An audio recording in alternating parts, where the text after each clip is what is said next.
नमस्कार. प्रतिविश्व एक श्रवणोत्सव या यूट्यूब चॅनलवर तुम्हा सर्वांचं मनापासून स्वागत आणि खूप खूप धन्यवाद. कारण आपल्या प्रतिविश्व या यूट्यूब चॅनलवर 1000च्या वर सबस्क्रायबर्स झाले आहेत. तुम्हा सर्वांना मनापासून धन्यवाद.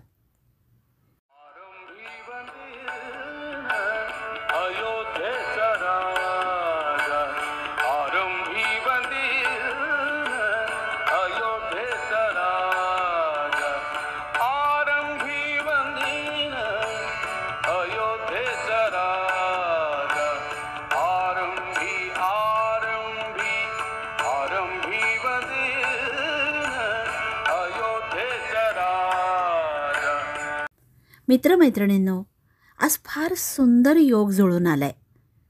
आज 4 फेब्रुवारी आणि रथसप्तमी.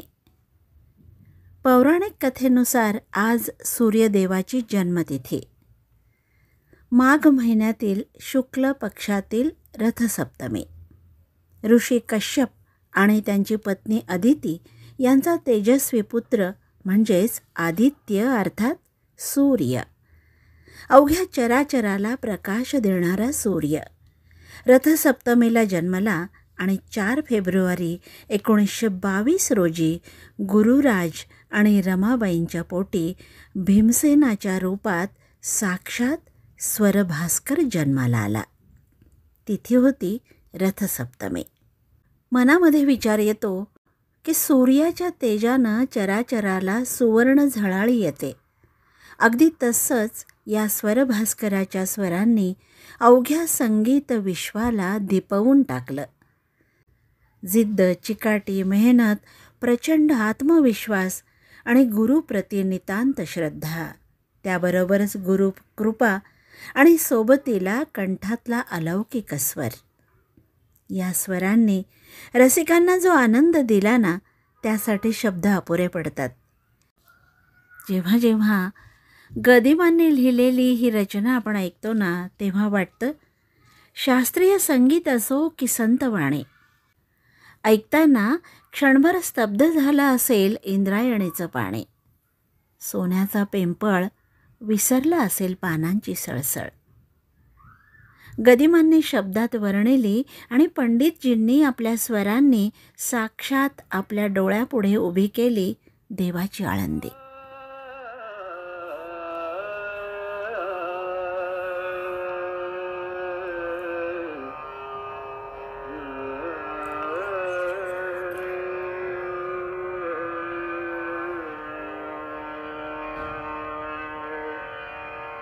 इंद्रायणी काठी, इंद्रायणी काठी, इंद्रायणी काठी, देवाची आळंदी लागली समाधी, लागली समाधी ज्ञानेशाची हो ज्ञानेशाची. इंद्रायणी काठी, इंद्रायणी काठी, इंद्रायणी काठी, इंद्रायणी काठी. भारतरत्न या सर्वोच्च नागरी पुरस्कारानं सन्मानित पंडित भीमसेन जोशी यांचा जन्मदिन साजरा करताना कवी सुधीर मोघे यांची आवर्जून आठवण आली. याचं कारण 8 फेब्रुवारीला सुधीर मोघे यांचा जन्मदिन आहे आणि शब्द स्वरांना एकत्र बांधणारी आपली प्रिय पुणे आकाशवाणी. एक फार सुंदर आठवण तुम्हाला सांगावीशी वाटते. पुणे आकाशवाणीवर स्वरचित्र या सुगम संगीताच्या कार्यक्रमात महिन्याचं गीत प्रसारित होत असे. म्हणजे ते गीत त्या महिन्यातल्या प्रत्येक रविवारी प्रसारित होत असे.